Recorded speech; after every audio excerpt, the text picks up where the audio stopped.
So, just a little bit of orientation. If you have the spreadsheet open, that's totally fine. What you'll see is that there is a tab for each of our 5 working groups. We will actually be working on the community working group tab, your tab, in the second part of the meeting today. But for right now, what we're looking at is the second tab, which is a listing of all of the other working groups' strategy, objectives, and strategies in their current form. So these are not the final ones that will be going out to the community in April because we're still collecting feedback, including yours, including other city staff and administration. And then our racial equity and environmental justice roundtable will also be taking a look at these. So the environment pathway, for anyone who has not been in one of our meetings before, one of our breakout groups, currently has 4 objectives. And I figure we'll just take, let's see, we have about 45 minutes. So try to evenly distribute our time across the objectives. Each objective has somewhere around 10 or so strategies. My goal is not to review every single one with you all today unless you would like to, and you are more than welcome to look at these on your own after the meeting if you want. But I've highlighted, so what we have here in the spreadsheet itself is the objective. We have the actual strategy. With the strategies, I've tried to sort of group them by some subtopics, I guess, just so we can have some organization to our conversation. This column C is where I went through the strategies and indicated which ones I'd like to specifically review with you all. And then I'll be taking notes on our conversation today about any feedback you all have on each strategy, as well as any revisions that you have to the language of the strategy. So one of the things that we're generally looking for today is to make sure that as much as possible, our strategy language is accessible and equitable.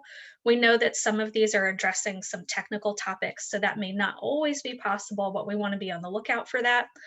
And then I have some other specific questions that I'll ask sort of along the way as we look at different strategies. I've picked out probably 3 to 4 strategies per objective that I wanted to focus on, and then we can come back to any of them once we get through those that you all would like to look at. So before we jump into the conversation, any questions? As we're looking at this, how are we recording our feedback? Or I'll be you'll typing be taking notes. notes? Yeah, Okay. I'll be taking notes. So this is just for you all to reflect, discuss. I'll be taking notes on any of your comments, revisions to the strategy, anything like that. So you just let me know.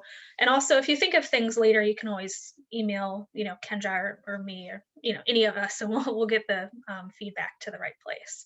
So let me make this a little bigger.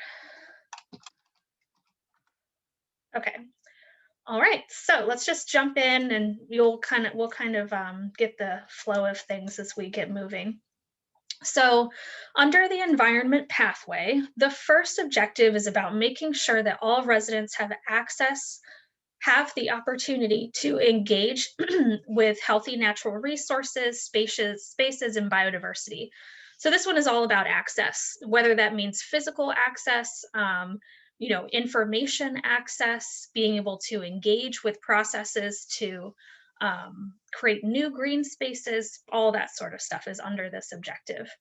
So the first strategy that I wanted to bring to your attention and get your feedback on is to develop a parks master plan providing all Richmonders access to a quality public park that meets the surrounding community's priorities within a 5-minute walk, bike, or bus ride. I am open to any feedback you have on this strategy. I'm also happy to answer any questions you have on where this kind of came from. But specifically, I wanted to make sure that we are addressing a term that I've heard recently is eco-gentrification, which is my kind of rudimentary understanding is that we want to make sure that as we are implementing new, green spaces, parks, things like that, that we are not contributing to gentrification or, making, for example, home prices rise to the point where people are forced to move out of their neighborhoods, things like that. I think there's um, some aspects of eco gentrification across the board when it comes to sustainability and climate planning. And that was one that I thought about with this parks master plan, is how can we, is there potentially a way to incorporate that as a consideration as we think about a comprehensive plan for the city to make sure that everyone has access to a public park?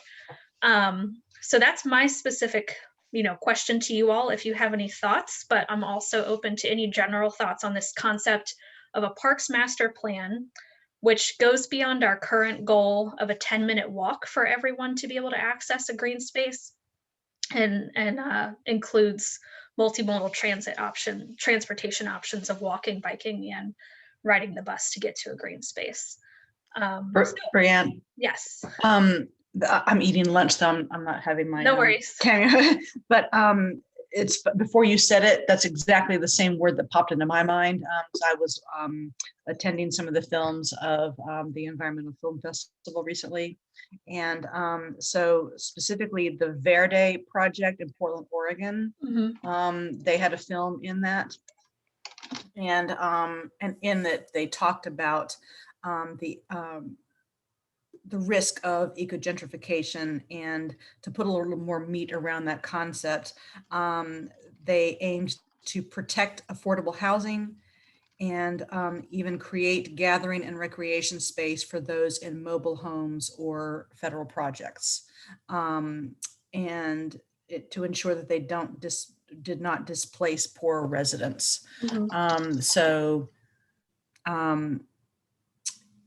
Combined with another film that I saw, it makes me think of having trails like this kind of recent trend in having wide trails that have little park benches and stuff along the way. That might be a way to weave around certain structures in parts of town right now where you don't want to like move people out to create maybe one cohesive park, but you can weave a trail through there and accomplish both things.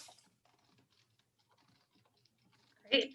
And on the Portland project, were there any specific, strategies or anything that they employed that you remember? If not, then I definitely want to look that up. Not that I have noted specifically around eco-gentrification, but some other things that I thought were important in that same film were that they utilized city students, particularly those of schools in those communities, to help design the gardens, the playgrounds, and give feedback. And they contracted, or they aimed to contract with minority contractors. Cool. Yeah. Perhaps taking that idea a little further, as far as contract with minority, you can contract with people that live in the neighborhood. Great. I have a question about this, if you don't mind. So there's a master plan, and is the idea to find where there's existing parks within that range, whatever defined range, that's okay. You're looking to fill in places where there aren't currently gun and green spaces. Yes, that would be one of the priorities. And then I think there's an additional one, which is why the language of the strategy includes meets the surrounding community's priorities. Yes. So for example, if the park that you have access to is just a field, but your community really wants X, that would be, I think, part of this.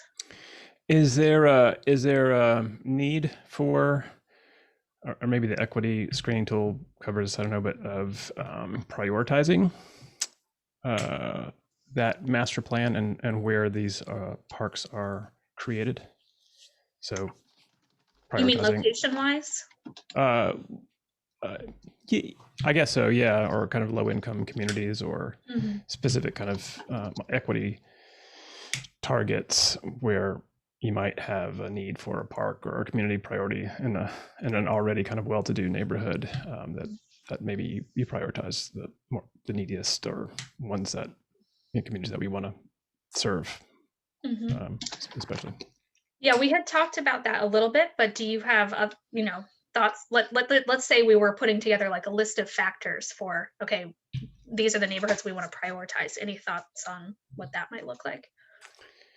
You could use that I don't remember what it's called, that mapping tool, or like a Climate equity index? yeah. You could Oh, and use the heat that. mapping, Mhm, the heat island mapping. mhm.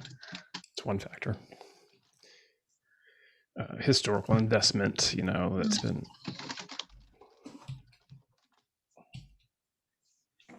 I'm thinking about the gentrification aspect as far as displacement goes and raising the cost of living once um, greening efforts take place. And, the challenge there is that there's a gap in wealth.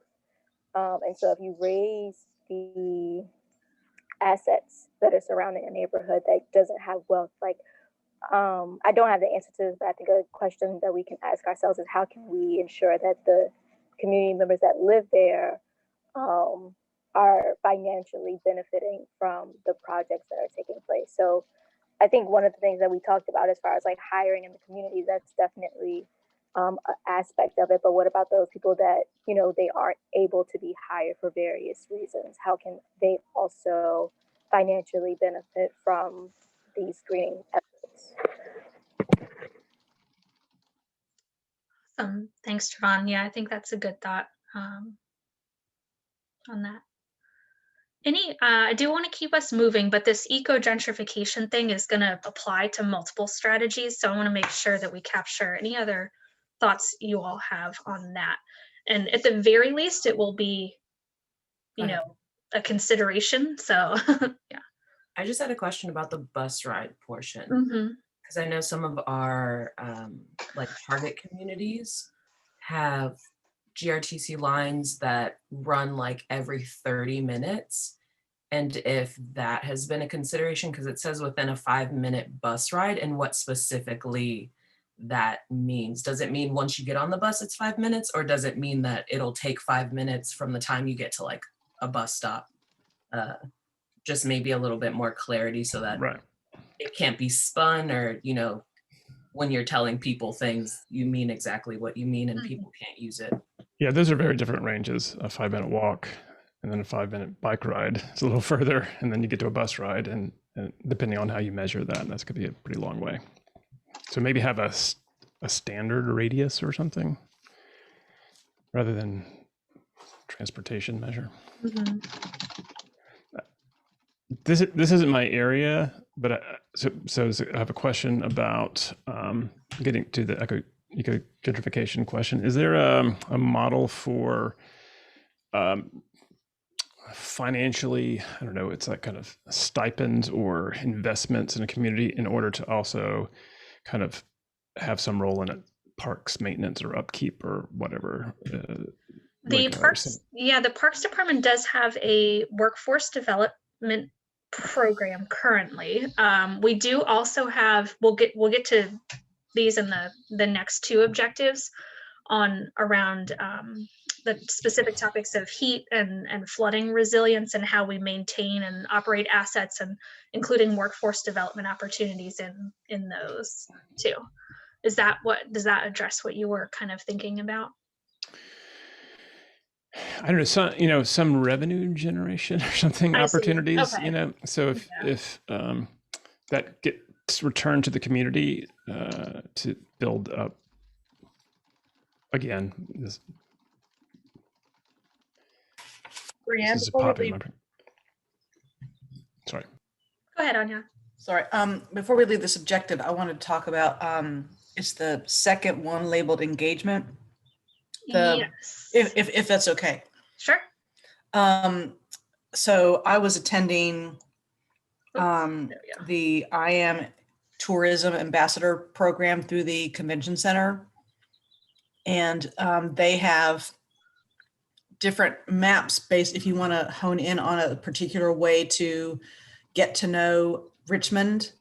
So there's like an overall, like, you know, here's our history and blah, blah, blah. But then there was like one map specifically if you want to experience Richmond as a Black person, or from a Black history perspective, or there's another map for LGBTQ. So there could be a map that aligns with this goal here of just green and blue spaces. Awesome. That's a great tip. What was the program called? You said I Am? They do it's called I Am Tourism. And so basically you can become, it's for people who are like in the hospitality Gotcha. business. So they get to know about, you know, what are the different things around Richmond. And Got it. Okay. yeah. Perfect. Thank you. That's great. Mhm. And yeah, so I'm not going to leave this objective quite yet, because the other strategy that I definitely wanted to talk about with you all to get your thoughts again is this second one under planning and operations. So this one is to establish a citywide charge to fund parks and green infrastructure maintenance and the acquisition of new space, such as a 0.005 per dollar of real estate taxes. I don't have like a specific question about that, but I think I just wanted to see what you all think of, you know, whether that's that specific idea of, for example, taking a piece of the real estate taxes, adding a new charge potentially, or is there some other idea that we could bring to increasing our budget for city parks maintenance and funding? I like it. Whether it comes out of the existing tax pie or is, you know, what would be a small amount on top of, I like it. I work for tax, so I'm always just like, tax it, just put more taxes on. Okay, so no immediate like, oh no, that, you know, we don't like. Okay. I think it's a hard sell. Like, Yes. raising any local tax is a very hard sell because they're so specific, and especially with like real estate taxes, they don't hit everyone who's going to benefit. So it starts to feel like, oh, people are subsidizing stuff for other people, and then they get angry about it. So Yeah. Yeah, I'm not sure where this ranks on the feasibility scale right now, but we can imagine how this would work. Richard, did you have a comment? Just language. I mistook the word charge as a, you know, declaration or something, you know, and not a fee. Yeah. Perfect. Okay. Any other comments before we move on from this one? I think as far as feasibility goes, what might be more, or at least like we could push for the hard sell, and then if some negotiation needs to be done as far as like just taking a piece of what's already available from the real estate taxes. I was thinking, especially if this is going to be a citywide operation, if you have the city council members put this in as a capital improvement fund, then it doesn't necessarily come out of an individual pocket. So it could be like statewide funding for this as a capital improvement project. Just as another option. Yeah. Okay. Okay, great. Thank you, guys. With that, it might want to also be a part of the budget that doesn't fluctuate. That's just standalone. I don't know what that's called, but I'll figure that out. Like discretionary spending or something. Yes. Like that? Yes. Great word. Great budget word. It's budget season, so I should. Okay. All right. Let's keep going, and we can come back to this again if we have more time at the end, or y'all can come back. I'm going to skip over these other ones for right now in objective 1 and just bring us down to objective 2, just so we can make sure to hit sort of a variety of topics. So Objective 2 is to reduce risks and impacts to the community, to the community and natural environment from extreme heat and drought.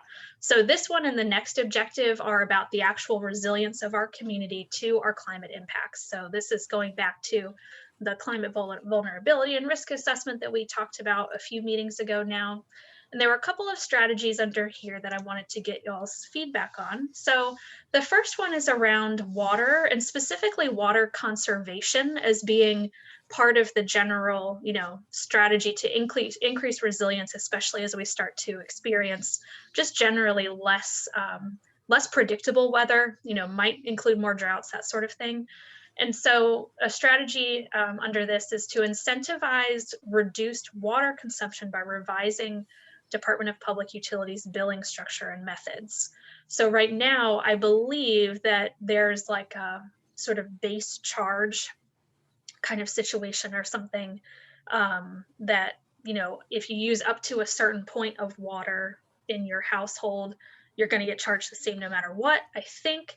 And then over that, you have some additional, then the charges start going. So for example, instead of that, just charging people for just what they use straight out, there's also we had some discussion about how can we make the bills themselves more understandable, like comparing potentially your usage to your average neighbor's usage, or providing like graphics, like tips on like, hey, you can reduce your bill by doing this. So that's what's the intention behind this strategy is, and wanted to see if you all have any feedback on that or other ideas.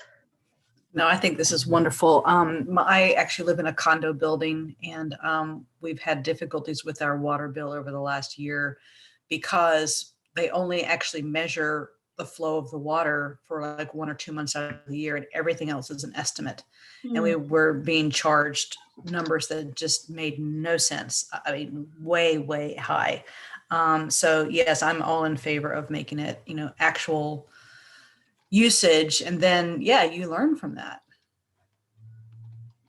You as a consumer see what you're using, and then if the bill even just says, hey, one way to reduce 5 gallons a month is, I don't know, whatever, give some suggestions. It'd be great to offer actual bill discounts by, if you can average your water consumption over like a period of time and say, if you bring your water consumption down X, Y, or Z percentage, you get a credit to your bill or something like that. EPU, do they manage everyone's water? Because I feel like I've lived places where like there are other management companies that are sending out water bills. Is there a way for us to? I believe so. It may be, I don't know if Anya, this is your situation where you all have a collective sort of bill that gets divided or something. I don't know. I honestly don't know. I think DPU though, I think we provide the water to the entire city. Okay. I was just thinking like a logistical issue might come up, because I think the last place I lived had like Guardian Water and Power as like the management, and that's where our billing was. So I don't know if that's like a coordination thing that DP would have to do with anyone who's doing that, or if they could actually do it themselves, like implement these strategies themselves. Yeah. Okay. Yeah, that's good to keep in mind. Any other thoughts on this one? No? Okay, cool. So I'm going to keep us moving. The next one I wanted to put out to you all is one that actually applies to a couple of our different objectives. And this is around essentially maintenance. So for this one specifically, it's to increase city capacity for maintenance of existing resources that enhance, we'll just say resilience for right now. So this could be heat and drought resilience as well as flooding resilience, because we have the same strategy in that section, by increasing the maintenance budget. So we talked a little bit about that. on the tree side of things, tree and green space side of things, hiring more staff, including through a workforce development program, which could include like hiring, locally and things like that, and providing staff training and engagement opportunities to increase buy-in and decrease turnover.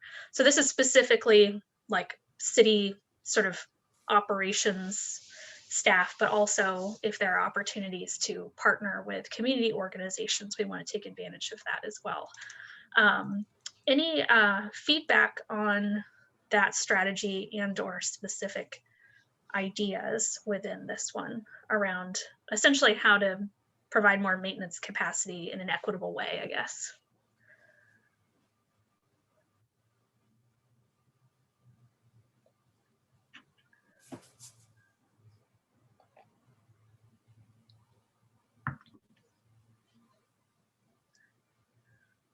Is there some way to partner with landscaping companies? Maybe give them some sort of tax incentive to become part of a city core? Or like a Core, CORPS. Can you go a little bit more into that? I don't know how tax incentives work, but I mean, is there, by incentivizing them to donate 10 hours a month, or I don't know, something like that. Like, do they get something off of their, corporate Business taxes? taxes, or maybe hiring locally or something. I'm really flying blindly here. No, that's great.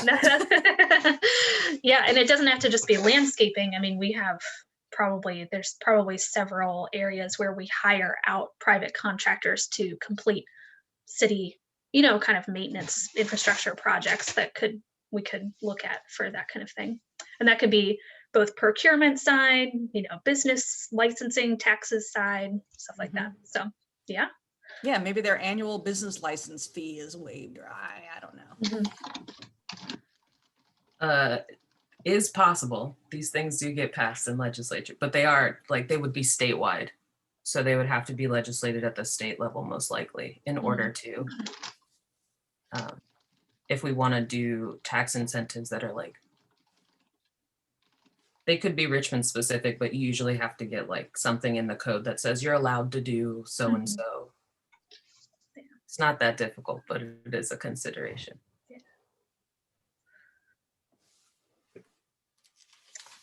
Any other thoughts on this? Richard, if I remember correctly, you're involved in the sort of community college world. Are there like, as far as the workforce development aspect of this, like pipeline sort of opportunities around green jobs and stuff?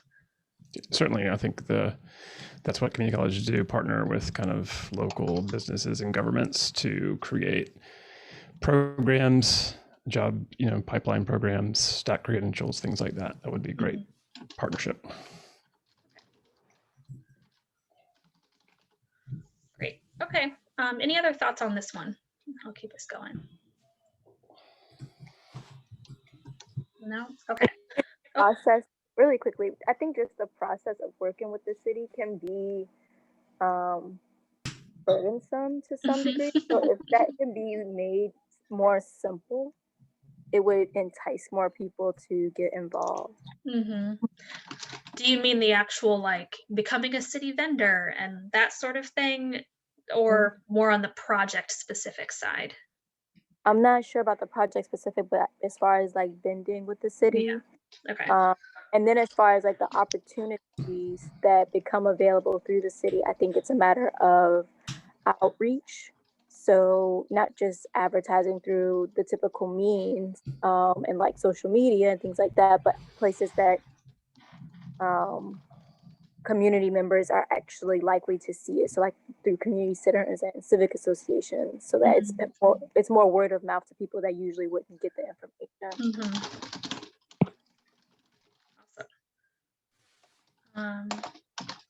Hey, Sarah, welcome to our environment working group. Are you just joining the meeting or were you in a different group before? Hi. Yes, I'm sorry. I had a scheduling conflict and was just able to join. No worries. Thanks for having me. Yeah, I'm excited. I just wanted to catch you up real quick. So what we're doing right now is going through a few of the strategies from the environment working group, and I'm getting feedback on some specific questions, you know, thinking about how these might work in the like on the ground in the community, thinking about equitable and accessible language, those sorts of considerations. So Excellent. welcome. Thank you. Actually going to, just keeping us on track, move us to the last strategy I wanted to talk about within this objective. And again, we can come back to any of this content.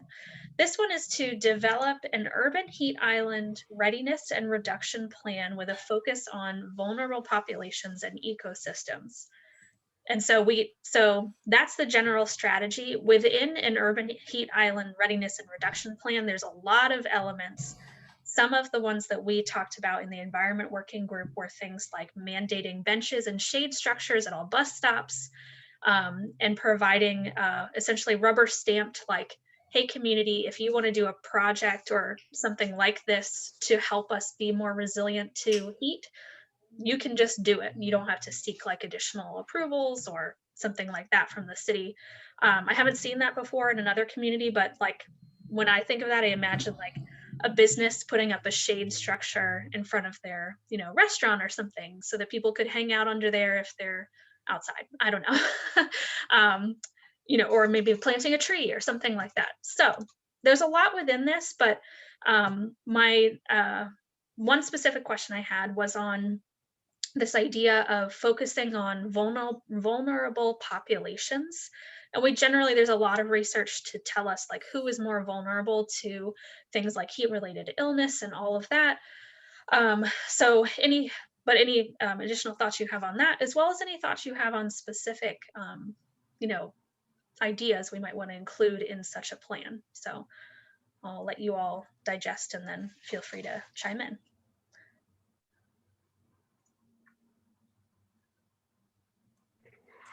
I like the idea. My only concern is maintenance.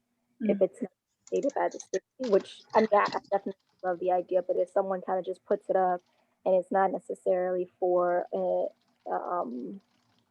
restaurant where they would want to maintain it because it makes their business look good, then who's going to maintain it? Mm-hmm. Is the city going to kind of like overlook some of these spaces that are just kind of put up over time? It could perhaps fall under like parks and recs where they just like check on these different locations. So it's not like maybe people don't have to request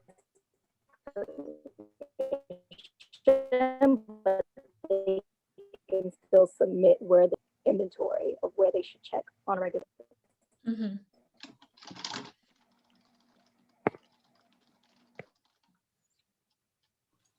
On a, I think, kind of related note, I do really love the idea of like mandating benches at bus stops and things.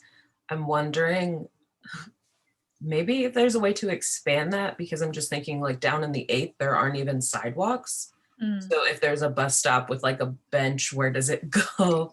And then is there like, there's no way to actually get to that thing safely. There's already just a dearth of infrastructure.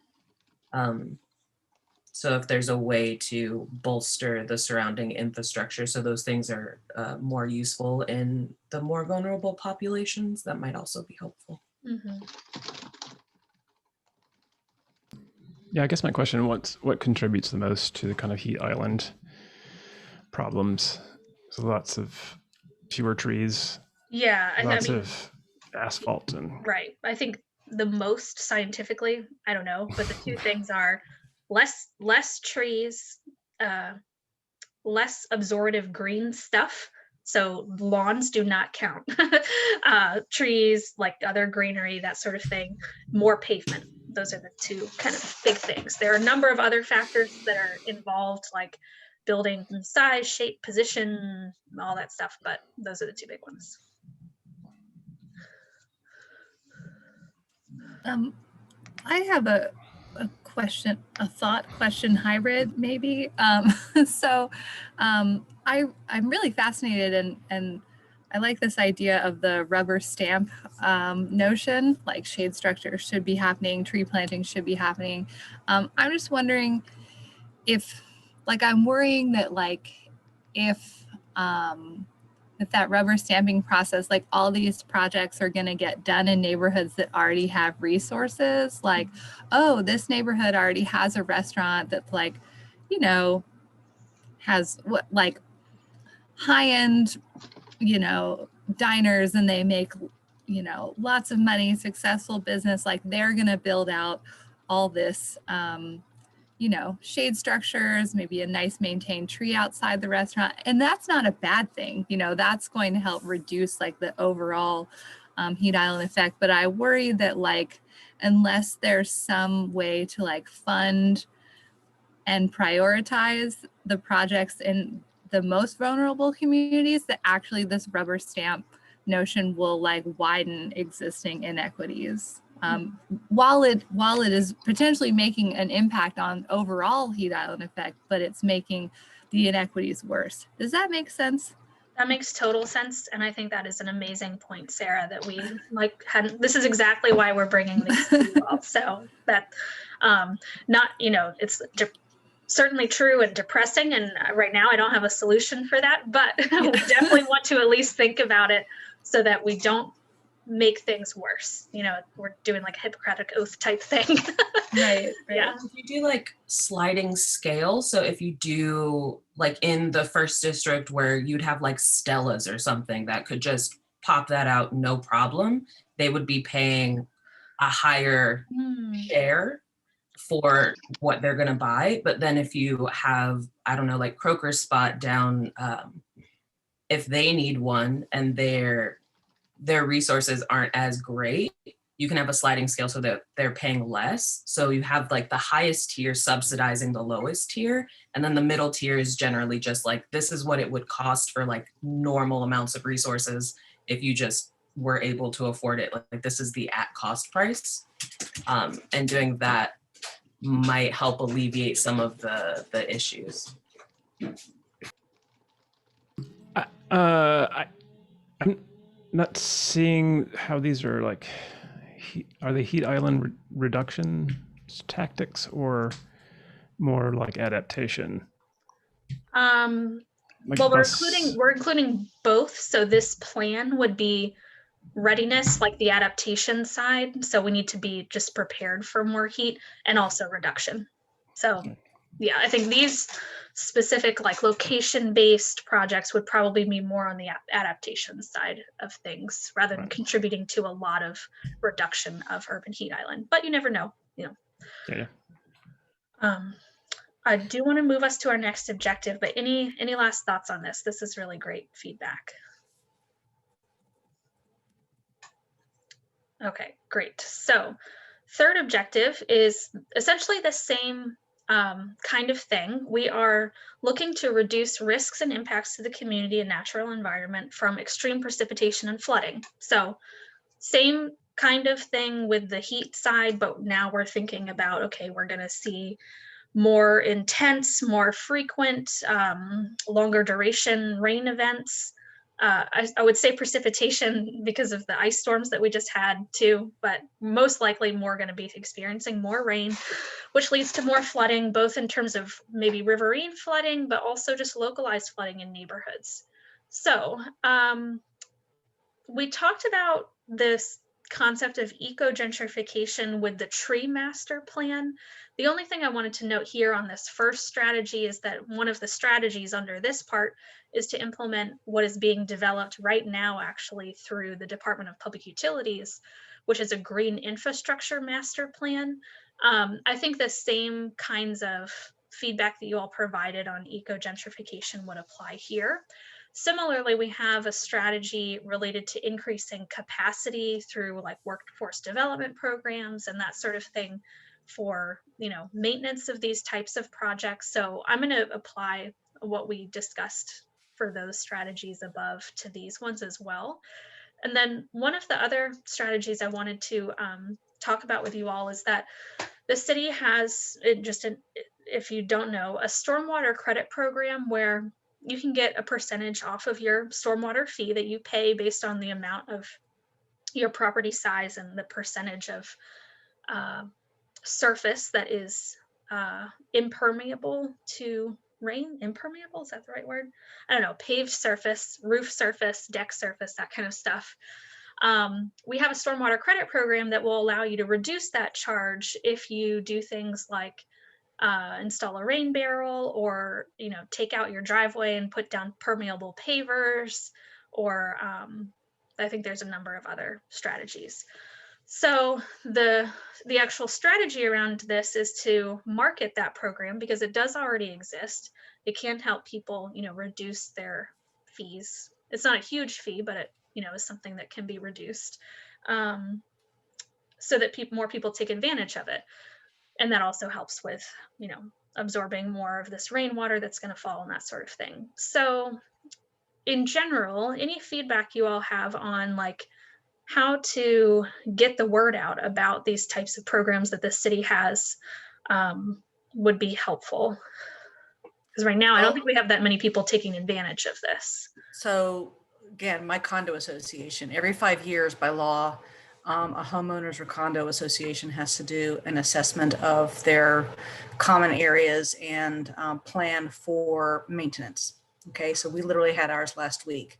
We've got a parking pad in the back of the building. We've also got this garage structure that can't be used, so it's got a roof over it and whatnot. And we're told we have to redo the pavement every so many years, and the roof on this non-usable garage thing. So if there were an incentive that caused us to haul that away, I'd love to know about it. How do you get that information out to the management companies? Mm-hmm, mm-hmm.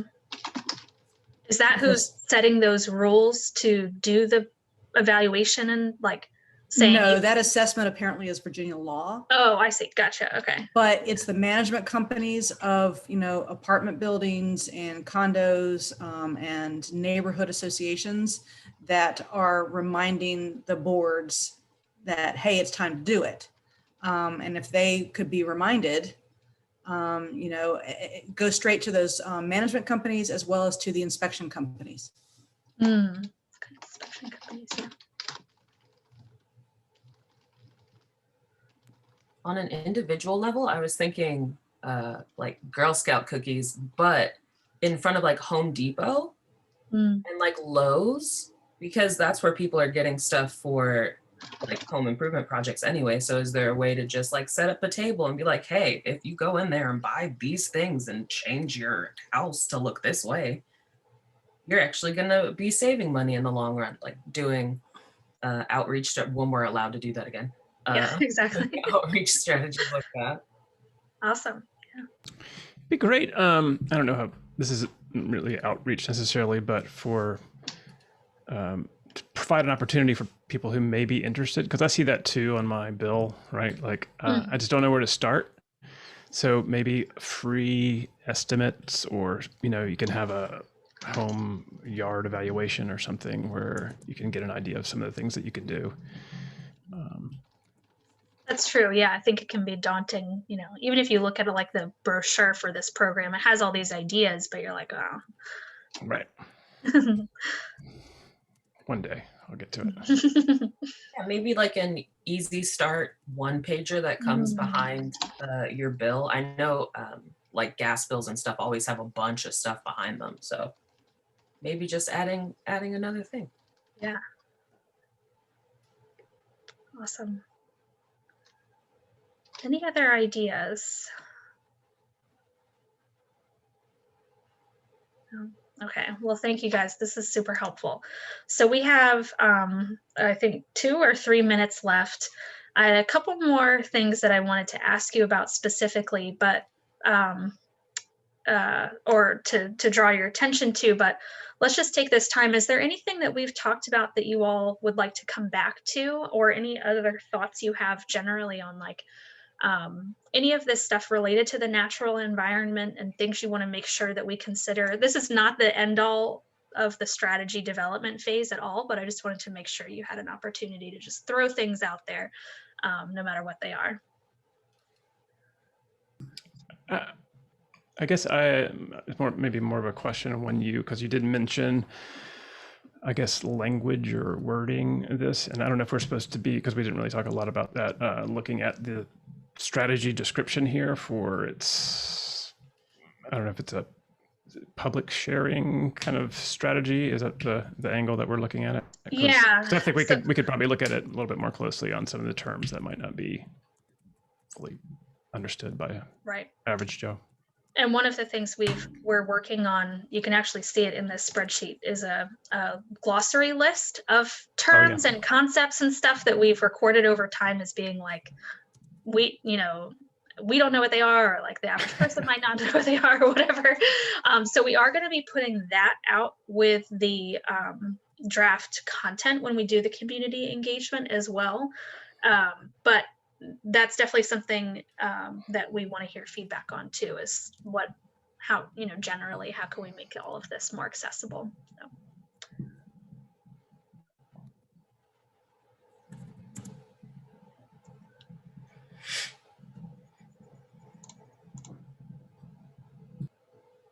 Thanks, Anya. That's helpful.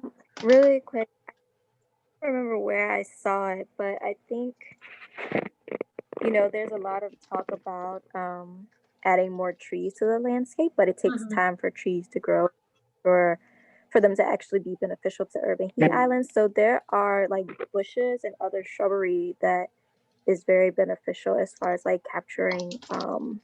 So I think that should be included.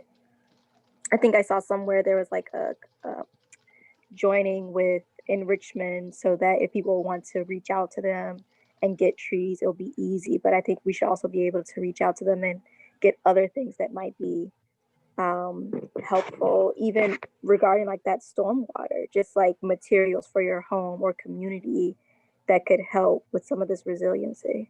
Yeah, that's a great idea. I think on both points. So I'm looking for that. I put up with our like tree master plan that, tree, like you said, totally, trees take a long time to grow and benefit us, especially when it comes to things like the urban heat island. So, and then I'm looking for the one related to this sort of idea behind like being able to request good stuff, right? In addition to reporting bad stuff like flooding and problems, things like that. Here we go. Okay. Looks like we have about 11 seconds. So thank you guys so much. We'll see you back in the main room. All right, thanks.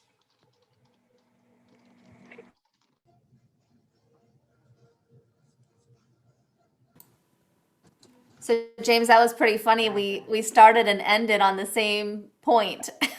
Yes, yes, yes. That's a lot of work. Oops. I just keep hitting the wrong buttons. I don't know what is happening to me today. Here we go. Okay, so I hope everyone had a great time in their working groups and that we really looked at these strategies and put a new lens on them. We will be moving into our equity screening tool for the community strategies in our next activity. And so here's just a quick review of our equity screening tool. We've definitely talked about this before and had a lot of revision in how we were going to use this and the ways that we want to go through each of the strategies to really check off which community priorities they're meeting. This is really great for our group because our objectives are based off of 3 community priorities. And so we're automatically hitting at least one for all of our strategies, hopefully. And so to really go through and look at that to make sure that we are doing that, but then also seeing if we're maybe hitting a different community priority throughout this process also, and how we are hitting that community priority. And if we're not hitting a community priority, what can we do to change that? So we're going to do a quick check through on community wealth, neighborhoods, housing and buildings, health and well-being as well. The way that a lot of the strategies are built out for our engagement, communication, racial equity and environmental justice, and government accountability. And so this link will be put in the chat to the equity screening tool for you to, and it was in the email and the calendar invite also, so some of you may already have it pulled up, but we will use this screening tool to evaluate the strategies in the next activity that we're going to be doing. And then here are the ones for racial equity and environmental justice. And so it's racial equity, environmental justice, engagement, communication, government accountability. And so the questions that you see here are just kind of what you would ask yourself moving through each of the strategies. And is it hitting that? If it doesn't hit this, can we make the strategy, rephrase the strategy so that it can hit some of these questions that we have here? And really just looking at what is the most equitable way we can rephrase this process. And so we're going to be looking at our strategies that we have been working on over the past couple of meetings to make sure they're strategic, ambitious, realistic, inclusive, and equitable. And so we really want to take what we have that may have been like an idea and restructure that so that we are doing something that is a strategic strategy. And then hopefully we want to really rephrase that so that it's ambitious, realistic, but then we're also thinking about how we can make it more inclusive and more equitable so that we can get this check plus throughout the process. And then once again, measurable and time bound, we'll be addressing later on in another meeting later on. And so what this is going to look like is that before we go on break, you're going to sign up for the objective that you want to work on. And our objectives are, once again, engagement, communication, government accountability, and climate resilience, basically, and making sure we have social resilience throughout this process. So we're going to go through, refine strategy language, go through the equity tool, and here's an example of the spreadsheet that we will be looking at. So you can see, I don't know if everyone can see my mouse. I'm assuming you can see my mouse. Anyway, in the left side of this spreadsheet where we have the second column with strategy, we're going to be looking at these different strategies here. And then we're really going to go through the comments in the next column to see what comments came from the previous meetings or comments that may have come from staff when we've gone through to revise some of the feedback we got from the meetings. And then there's an opportunity to rewrite the strategy if needed. And then as you move towards the right, you can see there's different columns for the different aspects of the equity screening tool. So in those ones, you will write down whether or not it's meeting that community priority, why it is or why it isn't, and then really work to revise the strategy once again if you feel like it can be reframed in a way to match up with the different community priorities that we've been looking at over the course of this process. So does everyone have the spreadsheet open? You can write your name in, let me change the settings. Yeah, you can write your name in the different columns for which objective you want to work on throughout this process. You can also say in the chat if you have a preference, and then we can put your name in the different columns as well.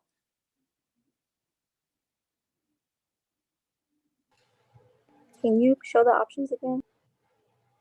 Yeah. Where is it that we're supposed to write? On slide 20. Slide. Oh, I don't think we received the link to the Yeah, PowerPoint. we don't have slides. There you go.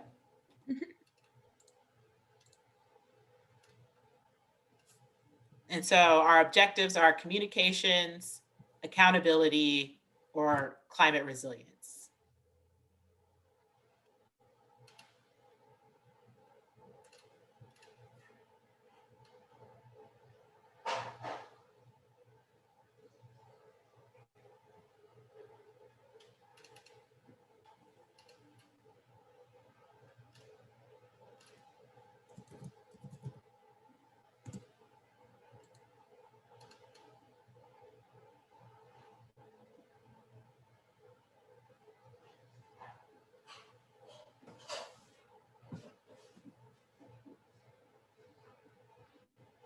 And then once you're done, we're on a 5-minute break, and you can come back to the Zoom room at 2:13.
Dawn, I'll just answer you. I don't know if this is something different, but yes, we are letting our staff working group members know that there's an extension on the um,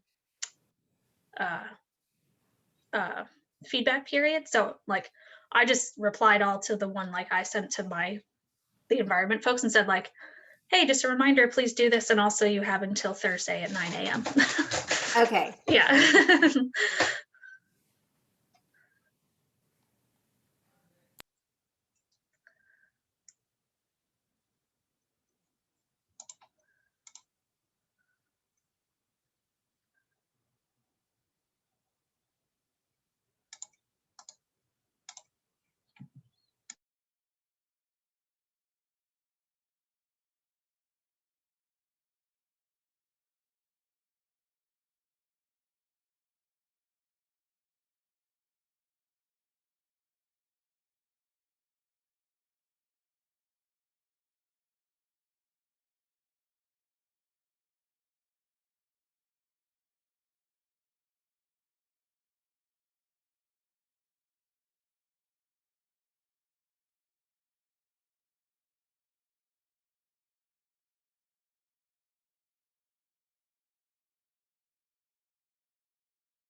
I'm here. I'm just eating a pretzel. Dawn and Wendy, do you want to go into a specific breakout room? Do you want to stay? That's funny. I heard the first part. Dawn and Wendy, do you want to go? I was like, oh, we're being kicked out. Oh no, to a breakout room. I know, I'm teasing. So happy to help however I can. Or just to be like a lurker, you mean? I'm happy Yeah, if you want to lurk. Where do you want to lurk at? What were my choices? Let's see. It was Communications. communications, accountability, resilience. How about who needs somebody? I can do communications, I guess. Cool. Accountability. Cool. Nobody wants to lurk on me? You got it covered, Brienne. Well, it just looked like it had more people, so I was trying to. I just So. You're a one-woman show. I want to learn more about government accountability. Yeah. What does that look like? I know, that's a good, yeah. You'll find out. So I hope everyone is back. What we are going to do is we're going to go back to that spreadsheet that we had open for the last activity. And we're going to click on the community tab. This recording. So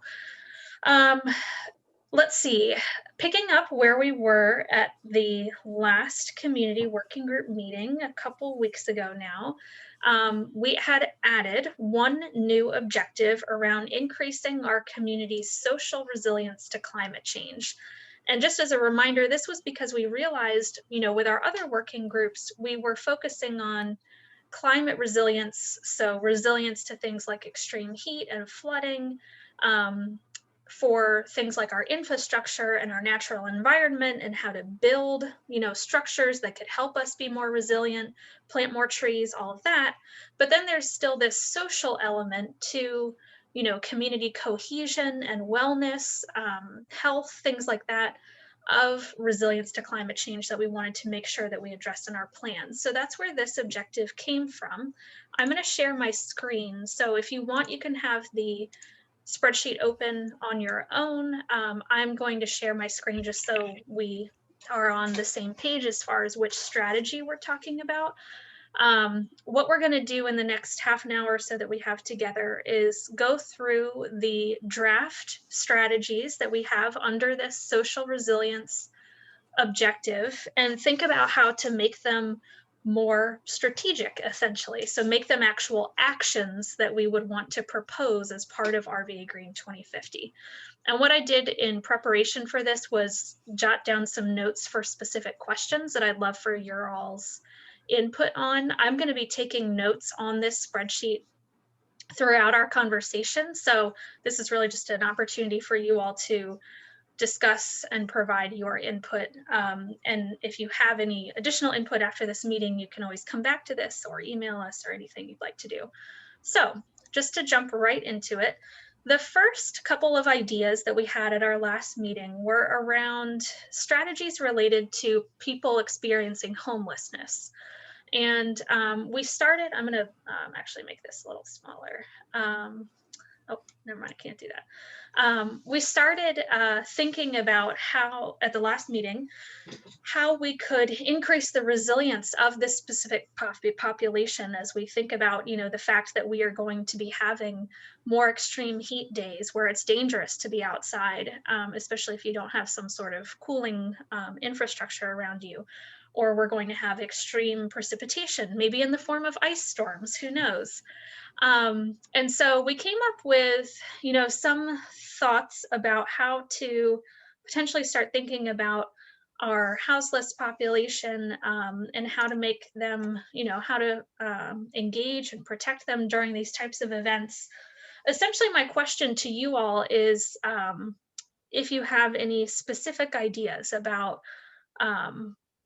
either programs or outreach methods or anything that could help us, one, reach the population that is experiencing homelessness, and also two, provide more resources to them as we continue to experience more and more extreme weather. So those are my two questions to you all. We don't have to come up with like the perfect strategy today. We'll keep working on the language, but on this one, I just wanted to get your kind of more general thoughts.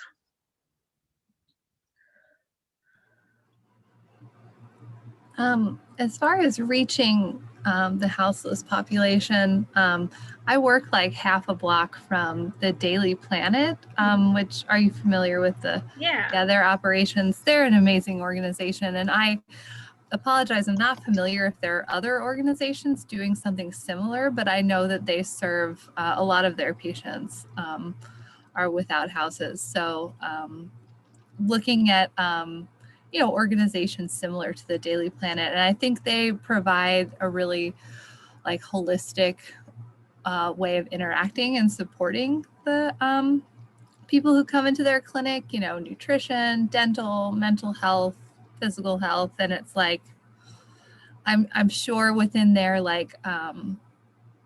their comprehensive, list of resources they're providing these people, putting information about a citywide program could make sense. So that's just one example, but thinking of maybe not-for-profit organizations that are already providing relatively comprehensive surgeries, where did that word come from? Resources and like weaving it into like what they're already providing to people. Mhm. Perfect. Yeah, I think that's a great idea.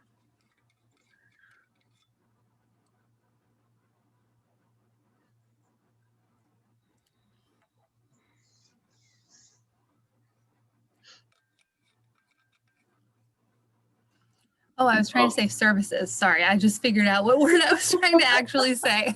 That's right. Your brain put that together on a Friday. That's good. Yeah. At this point, if you are speaking English and you're making sense, like I'm all for it. So one of the things I know that we had talked about with line 40 at one point in time Yes. was taking out the word emergency. Mm-hmm. Because to me, when you say emergency, you're like, this has happened and we need to put these people somewhere. Mm. You know, so for example, like we don't have flooding to where we need to put somebody somewhere. For that second one in the column C, flooding isn't that much of a problem in the city. Mm-hmm. Most of our stuff is in floodplains doesn't. We're not washing houses away here. Mm-hmm. You know, so I think that's something in there when we look at it, like when sheltering is available for whether it's cold or hot. I don't think we've ever set up anything for flooding because again, that doesn't. It's just not a widespread thing here. Most of the infrastructure along the river is park for the city. So I just, to me, what it says is we're only going to do this in an emergency, as opposed to providing these things daily for people that need them. Yeah, I think you could argue that like houselessness is like a public health and public safety emergency all the time. So I wonder if emergency, is a maybe not quite the right term. Well, and to me, you know, like for example, COVID hit, right? And we don't want to put 20 people together in a shelter, right? So they started using hotels and motels and things like that. That is an emergency. We got to move these people. We can't put them together. We're going to put them in a hotel because we got to keep them separate. Providing sheltering regularly, like that first one, we want to create a minimum of 250 new shelter units, not just for an emergency. So I think when they're looking at some of that stuff, if they're looking at emergency, that means it's going to be very rarely used. Mm-hmm. And then you also, I think having the word emergency in there too means it's like who decides what an emergency is, you know, and Right. and it's like an additional like, you know, marketing / education that you have to do because it's like, how is this person going to know whether or not it's an emergency? Like, is that something, you know, they have to like find in the newspaper? Like, what if they don't have access to a newspaper or radio? Like, do they just go to this location and hope that it's open because maybe there's an emergency? I think it just makes it a little less clear. But I get the reason why the wording is there, but just a thought. And they'll know, and I'll tell you that from previous experiences, when the city turns on its emergency shelters, it's not just a place. It means you now get a cot and a meal. So the minute that happens, they're like, oh yeah, let's all walk over to Holton's elementary school so we can get our free food and place to stay. So. And Bill, how is that? Is that some more word of mouth communication that gets you know, spread around? For that group currently, yes. Mm-hmm. One finds out, they tell the others, and they all head over to wherever's got the best meal. Mm-hmm. And like I said, that's generally when we open emergency shelters, you know, you're thinking about the people whose home has been destroyed or isn't livable that have to show up in an emergency shelter. For the city, I think we've had one family in the past like 4 or 5 years. The rest have all been homeless population. That's interesting. Okay. I want to keep us moving, but this is definitely an important topic. So any other thoughts on this before we keep going?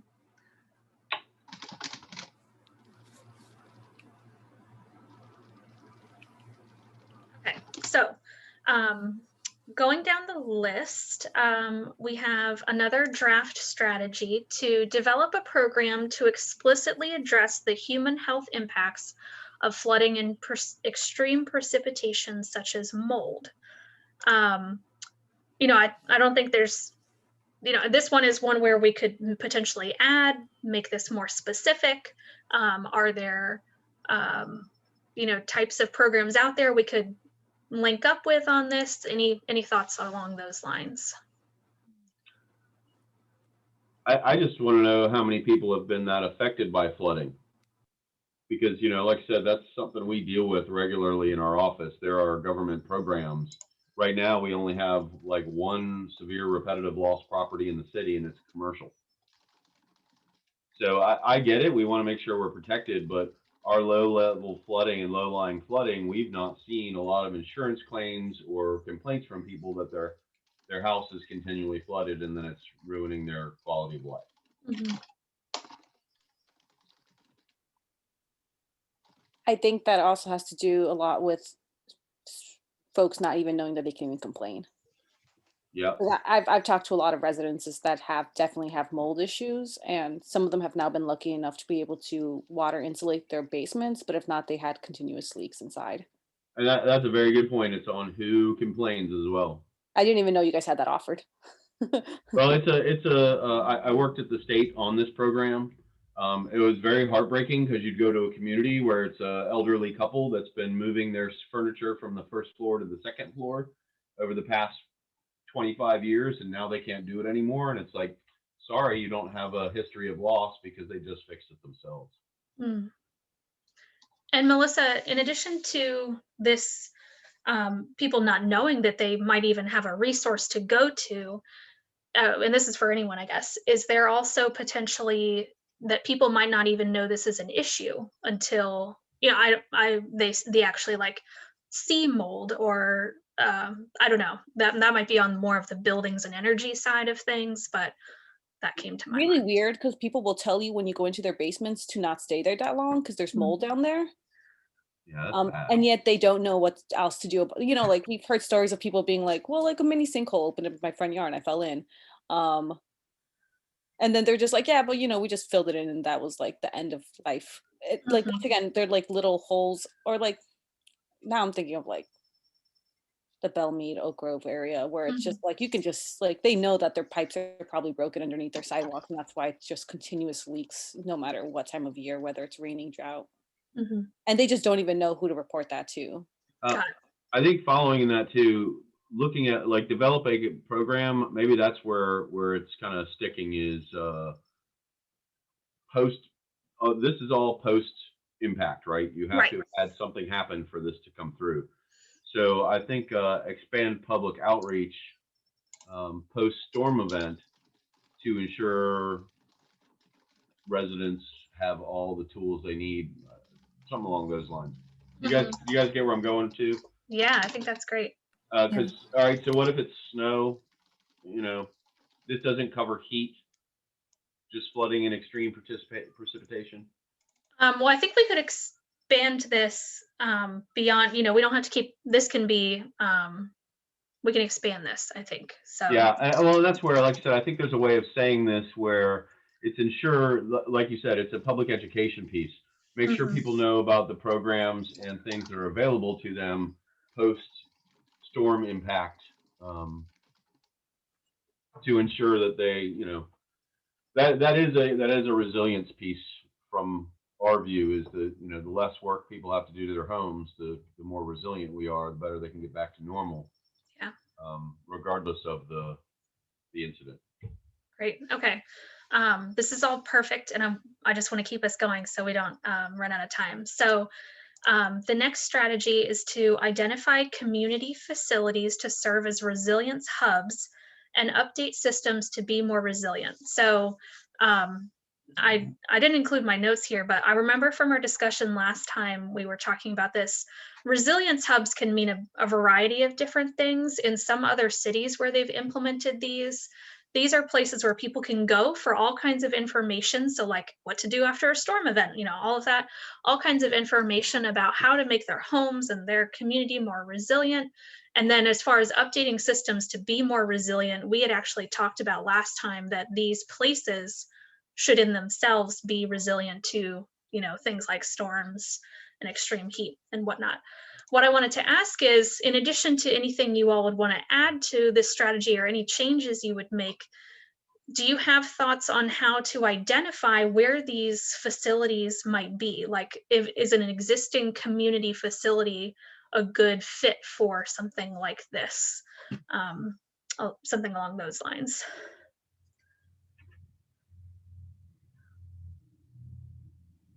And these resiliency hubs would activate during emergency situations, right? Is the idea behind them? Yeah, so they would be like year round, all the time. You can come here for information just generally, but also, for example, like in Baltimore, they have a few of these. They had during like a heat wave, they had issues with, or a storm or something, they had issues with power loss. So you could go there to charge your devices, for example, or take a shower or something. So it's not the same as sort of the emergency shelter concept / cooling station, but it does activate in some way during and after like an event. And we would be able to decide what that is, later. We don't have to figure that out now. But they should be like trusted places where people would know I can go here to get something. We already have that to some degree. A lot of the libraries open up during events. We're already trying to get grant funds for charging stations so they can pretty much be brought into community centers and things like that. I see where they're going with this, but like to update the systems, we're looking at funding for this. So we have plenty of community facilities. I don't know if the identification part needs to happen because most of it is library or community center type of things. Ones that the city has control over. So I would say even identify and expand or harden facilities. There's a lot of the word resilient in there that doesn't seem to, it's like defining the word with the word. Yeah, I agree. And I was going to say the same thing about community centers. If your lights are out for whatever reason, you're going to go to your local community center and everyone knows where they're at inside their neighborhoods, right? Like word of mouth goes around really fast about where these places are. And yeah, I agree. Yeah, harden, whatever, making sure that these community centers are not relying completely on the grid. I don't know. I'm thinking worst case scenario, Texas right now. Yeah, exactly. Yeah. And I would even say that in that one needs to be the word fund. Because maybe it's identifying the community facilities, maybe it's identifying funding streams. Yeah. Because that's a big piece of it. Like I said, we know where we want to do all these things. We don't have the money to do it. Got it. Okay. All right. We submitted a grant last year for 10 charging stations that we didn't get funded for. So that would have already hardened a couple of those facilities. And charging stations, Bill, are you saying like where people plug their devices in? Yeah, so it's like a standalone. So, you can charge X amount of devices off of it. Okay. And we already have lots of facilities that already have like backup generator power too. So. Perfect. I think this is great. Let's keep going. I think we have about 10 or 15 minutes left. So let me see if I had specific questions. A lot of these we actually got into in pretty good detail in our last meeting. I know we're going a little fast here, but I just want to make sure that none of these are sort of super vague at this point. Here's one we didn't talk about, I think, as much last time that I just wanted to, we'll start from the bottom and work our way back up. But ensure detention facilities are capable of adequate cooling during extreme heat events. and that public safety staff are properly trained, and you can read the rest. So I can't remember if this one actually came from the group, but, and Bill, you might be the best person to know about this. Is this something that the city has a role in, as far as detention facilities and like, you know, Yes. maintenance and, you know, that kind of thing? You said yes. Yeah. The Justice Center is a city-owned facility. Okay. But I don't think they've ever had any problem. I mean, it's a fairly new facility. I don't think there's any issues with the cooling and heating in that building. Okay. Not that anybody's ever said that's been an issue. Okay. And then sort of in addition to, maybe apart from that, on the detention facility, but generally, you know, our police force, fire, I've just anecdotally, it seems like folks are pretty up to speed on things like heat related illness response and that kind of stuff. So if, just to give a quick scenario, if somebody found somebody, having a medical issue and the police showed up first, they're not going to try and diagnose that. They're going to wait for medical services to show up. Okay. They're going to be the ones that are going to be able to say, oh, this is heat related or diabetic or something else. Okay. All right. So I don't think you're going to have the police that are going to say that because that's not their realm of expertise. Mm-hmm.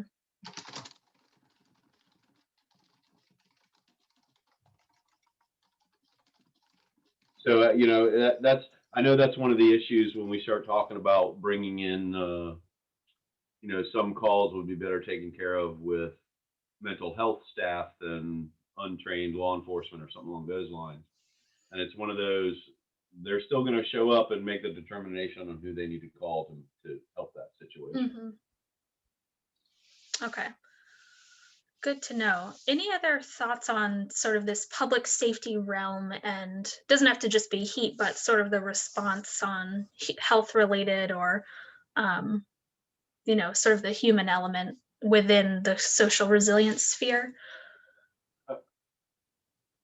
Like I said, this is kind of the world I live in right now, but a lot of that medical side of it is something where you've got people don't go into that field because they only want to help certain segments of the population. So I don't think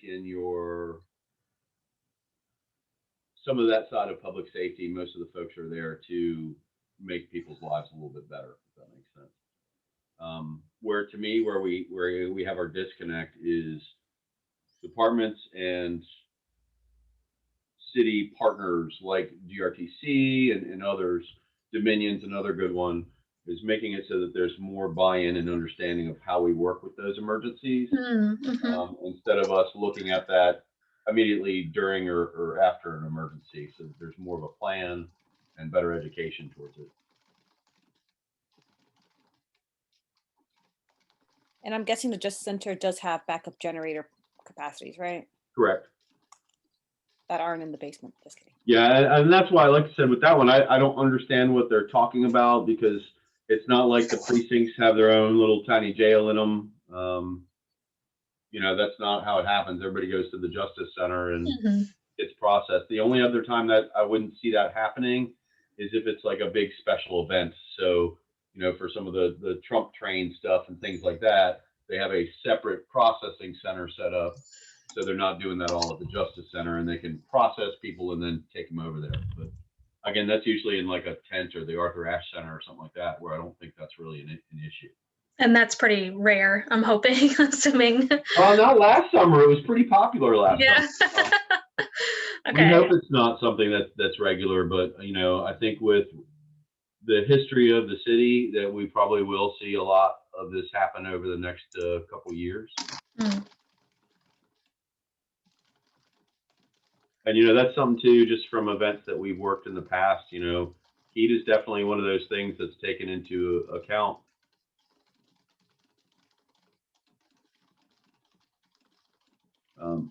Okay. Well, and then, sorry, Bill, go ahead. No, go ahead. I'm going to take over if you just let me keep talking.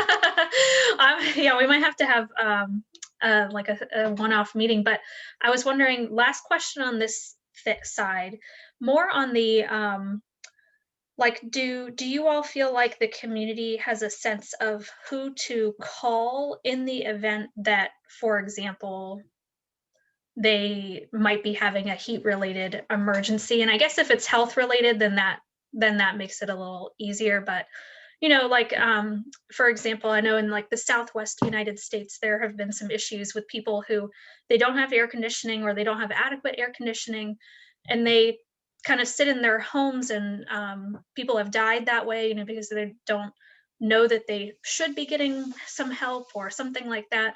um, there's not a coherent thought there, but anything coming to mind on those sorts of situations? I think it's more about like similar to the mold and the flood kind of issue. Like, do people know that there is a resource out there to call somewhere? I think that's a bigger piece rather than trying to build those programs, is ensure that people know about those programs. Mm-hmm. And that might be an opportunity to like think about engaging, like, I can't think of a catchy name right now, but like neighborhood health brigade, like if they know people who are particularly vulnerable, I'm thinking of elderly populations, like thinking about an organized, coordinated community effort to make sure like people are checking in with their neighbors and letting them know, like, wow, it feels hot in here. Like, did you know that there's a cooling center here? Or did you know that like, XYZ nonprofit is offering air conditioners? It seems like yours is, gone kaput. So yeah, some sort of coordinated, maybe even city supported like community effort to like basically just check on people like in extreme heat events and provide and share those resources verbally to people they know. Following that, there are already some programs. The city has a neighbor to neighbor program. And some of those folks have been helping with vaccination efforts. The health department has a medical reserve corps, so that you've actually got people with some medical background. So we have a lot of volunteer groups and other assistance groups in the area.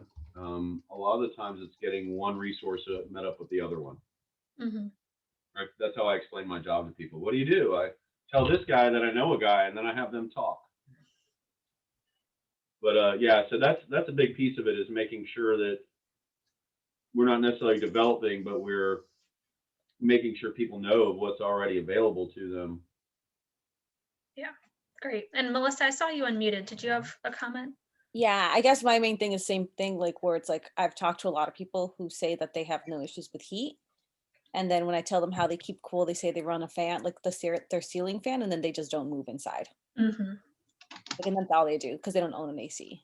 And these are elderly folks who just have no way of like actually like, and they just don't like, it's not it's a hot day. It's like 90 degrees outside. It's not a heat wave though. So another big piece of that gives me pause is, how do you make a rental company change all of their business? It's easy to be able to work with people that own their own home, but how can we tell somebody they need to fix their heating system when it's not their heating system? Mm-hmm. So I think there's another piece of outreach in there, that to help that elderly couple, we need to go and work with the property owner. yeah, I agree. And there's something to be said about like having, there's a standard code, like a living like conditions that housing should be. And I feel like it's shown that like when people petition or like try to make complaints against housing, like it never gets answered. Mm-hmm. If that's leaking ceilings from water pipes being like breaking or bursting, or yeah, no heat during the dead of winter, windows that are sealed and don't open. Mm-hmm. Yeah, and that to me is a fight with a landlord more Mm-hmm. so than it is I need to get this fixed and know what programs there are. Right. Yeah, that was something that at least one other city in their climate action planning initiative started thinking about. I forget what it's called, but like if you want to rent a property essentially in their city, you have to go through an inspection. And it was a massive, undertaking to get this going. But part of it was to make sure that these kinds of issues get addressed. So, but that is a big one. So, any other? So so actually the stuff that y'all have been talking about in the last couple minutes actually applies to a couple of the other strategies under this objective. So there are a few more that I want to address in our last few minutes, but any other thoughts on this, sort of thread of conversation we're having? Only thing I'm going to say is we're, looking through, I've seen a lot of plan development, like here's a heat emergency action plan. Mm-hmm. We have a citywide emergency operations plan. We should probably have some of these fit in as an annex of that plan versus having all these 17 different ones. Because to me, that's something, if we're going to talk about what emergency actions are taken during extreme heat, that's something that would be in our emergency operations plan. I've seen a couple of those where it's developed this plan and it's like, but why don't we expand the plan that we already have to incorporate these things? Perfect. Okay. Let me see. So, go ahead, Bill. While you're doing your let me see, Yeah. I think in Virginia, I don't know about other states, but I'm pretty sure in Virginia, landlords need to provide heat, but don't have to provide cooling. I don't know if there's a legislative thing that might be able to happen that if they're providing heat, why aren't they providing cooling? Oh, I'm sorry about that.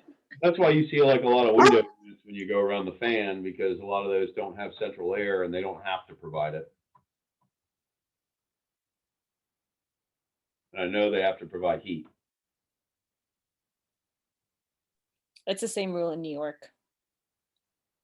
They have to provide heat between November, I believe, and like March or April, but there's no law saying that anybody has to provide cooling. Right. So great. Okay, so here's one that I wanted to talk about. Create a standing fund to assist community members financially in mitigating the impacts of climate change, such as home repairs, healthcare costs, etc. Again, I can't quite remember where this idea came from in terms of like the development process, but wanted to get any thoughts you all have on this concept of some sort of fund related to home repairs, healthcare costs, etc., related to climate change. I think this might have, I know I wrote this on a sticky note, so this might have come from my brain. But yeah, I'm just always thinking about like sort of like personal financial sustainability for people in the grand, in achieving greater sustainability for the city. So that's where this idea came from. And I mean, I'm not a municipal budget expert though. So I'm going to say I put this forward without knowing exactly where this money would come from. But ideally, my thought is that perhaps like the Government Accountability Group would explore sort of give us some ideas on how we could hopefully earmark some budgetary funds for this. Because I think it would have to come from, the city. And unless we found some, a bunch of very generous private donors and private companies. But I had imagined it more as like, a line item in the municipal budget. But again, not my area of expertise. I'd love to hear what other people think. So regionally, we already have a fund developed with the Community Foundation. And so basically it is a fund that money can go towards from donors, investors. I think for COVID-19, they're over $7 million and have given out over $5 million. Excellent. That is it's very focused on that response. That was something that the emergency management group in our region worked on for several years to come to fruition. And it was to fill that gap between what FEMA won't provide and the state doesn't have, so that you can get help to who needs it. There are a lot of things in that, like you can't get something directly to a homeowner, but it could go to like the Red Cross to be able to help that homeowner with repairs. Okay. So there are mechanisms and things that could be followed to reach that would not affect city budgeting. Yeah, that's great to know. And I guess as you were explaining the steps, I think part of what I'm thinking about is how quickly this stuff can happen. If there's somehow like there's a greater fund like that, and the city could somehow facilitate like homeowners being reimbursed more quickly, so it wasn't like this fund goes to the Red Cross and then the Red Cross takes the homeowner application and then finally their home repair is made, or they're able to reconcile their healthcare bill. The city could apply. The city could apply for money. Okay, so maybe it's like the city might have a job in like streamlining or facilitating, or just helping get the funds. Yeah. Schools got funding for technology and a lot of those sorts of things. The main thing is they don't want to see you try to create those checks and balances up front. So if the Baptist General Association says, "Hey, we need $100,000 because we want to do these repairs to this neighborhood," that's where the money would go. So they would be working with that homeowner and that sort of thing to ensure that it goes that way, versus now you've got a homeowner that goes, "Yeah, my garage is tore up," and then 6 months later they got a nice car but a tore up garage. So I think they put those checks and balances in place to hit that, but it's expanded, and like local government can apply to that. So as long as there's stuff there and looking to grow or change that fund so it's impacts from emergencies, not just while it happens. Mm-hmm. So it's very new. I mean, like I said, it just kicked off in the beginning of 2020 because of COVID. Yeah. And so it's changing as we move, but there are options out there that don't have to be a city budget line item. Yeah, I will say, I think that the nonprofit that I partner with received some of that funding, and that money was earmarked for paying for food and helping folks pay for rent. Right. And that was, but those are the families we worked with already. So that money, they received the money pretty quickly and it went out the door pretty quickly. Mm-hmm. Great. Yeah, so that exists, and I chair that regional group, and I'm very proud of it because our guy in Hopewell put it all together and made a lot of it happen. So it does really well, especially considering it just started. So yeah, I like that idea, and I really think that that's something that we would love to look at from that. How do you get mold out of people's homes and things like that long term, and make sure they know what to look for. All right, Bill, I'm putting you down. That's fine. And sorry, Bill, can you clarify one more time? You said that this is like a regional program, but it's not connected to any state budget. It's like all been private donations, or Correct. Is that okay? Yeah, the community foundation moves and does things like that, and they've got connections with donors and that sort of thing. So we worked with them because, like I said, there is that gap, right? Like I said earlier, working on that federal program, just because those people fix their problem, they're now penalized for it. So this provides that kind of stopgap for the communities that we want to make sure get that assistance without there being a state or federal program involved. Great. All right, guys, this has been amazing. This feedback is super helpful. We've actually touched on parts of like each strategy. So again, this is not the end all of where we're stopping at all. I think we probably have about a minute left. So is there anything that we've talked about or haven't talked about that you all would like to, add into consideration as we as staff, kind of start to reconcile all these comments and feedback? I don't want to keep talking. You're almost done, Bill. 5 more minutes. I guess I see one of them above. It says sponsor events to build free emergency climate kits. I feel like those already happen, but I think one of the issues is that they don't happen frequently. So where they might happen once, and if you miss it, you miss it. Especially in like I'm thinking Hotchkiss, right? Like if you miss the one in Hotchkiss, by the time you hear about it 2 days later, it's not happening again in Hotchkiss. where it might help out that even though it might take more resources, but having a couple like back to back. So if you miss the first one, you get the chance to do the next one. I would suggest too that if something like that happens, that it be done as how do you do that? That it involves most of your the important city departments that would need to be included. Yeah, like a resilience fair or something where you can come and like, you know, So- anything related to anything, like you can get some information there or something like that. Or We- report we- things. The city had previously hosted what we called Survivor Day. It didn't happen obviously because of COVID last year, and probably this year is the same boat. But basically, that is a morning where you come and you have to listen to police, Red Cross, and other people talk about, what's safe for your refrigerator after the power's out and things like that. And they go home with a bag of stuff Mhm.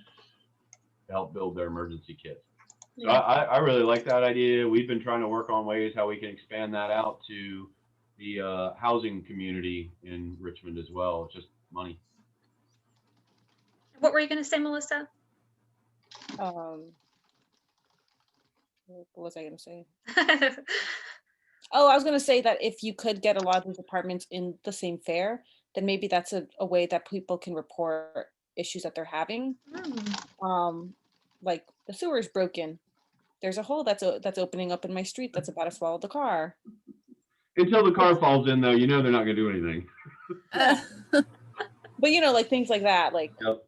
where like if they're already there, they can also be like, oh, this is also happening, instead of having to like run around, figure out what 311 number and then how long it Exactly. has to Yeah, wait. someone to talk to. Awesome. Well, thank you guys so much. We're about to kick out, but I really appreciate it. Yeah, and prioritize maybe a top when we get to that measurable part of it, that maybe can be cleaned up there. Okay. Great.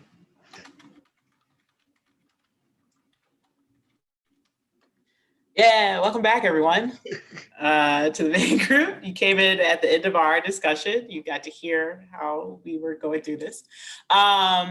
So thank you so much for the work. Our spreadsheet will be open. I don't know, Brianne, do you have a specific date you would like it to be closed by?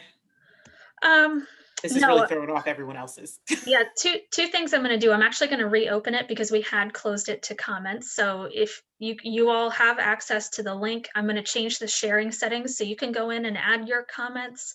I think if we can do that by next Wednesday, the end of the day next Wednesday, that would be helpful. Kendra, if you want to send like a reminder to folks with the link, then we can, we're going to be working in all of the feedback that you all are providing, along with our roundtable, along with some other reviewers that we're getting right now, to go to the next version of the strategies, which you will see in a couple weeks. Any questions before we end? I have the survey in the chat for everyone, just regular survey that we have every meeting. Fill out as you please. And thank you so much for joining us on this lovely-ish Friday afternoon. And I hope everyone has a good weekend. Not raining or y'all. snowing. We'll take it. Thank you. Thanks.